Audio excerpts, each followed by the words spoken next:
ఈరోజు ఆమ్లెట్ చూపించబోతున్నాను. ముందుగానైతే ఆయిల్ వేసి జీలకర్ర వేసి ఇట్లా ఆమ్లెట్ ప్యాటర్న్ని అందులో కొంచెం పసుపు, అల్లము పేస్ట్, ఇంకా కారము, ఉప్పు, మసాలా వేసి బాగా బీట్ చేసుకొని ఇంకా ఆయిల్ దాంట్లో వేసేసుకోవడమే. ఆమ్లెట్ అంటే ఎవరికి ఇష్టం ఉండదండి. చాలా వరకు ఆమ్లెట్ ఇష్టపడని వారు అంటూ ఉండరు. ఈ రైస్ మొత్తం కూడా ఆమ్లెట్తోనే తినేయచ్చు.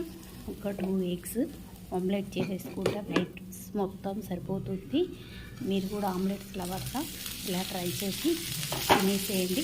చాలా టేస్ట్ అయితే చాలా బాగా వస్తుంది. చూడండి, ఇలా రైస్ మొత్తం ఆమ్లెట్తోనే నేను తినేసాను. మీరు కూడా ట్రై చేసి చూడండి, తప్పకుండా బాగా వస్తుంది. Please subscribe our channel. Thank you for watching. Thank you.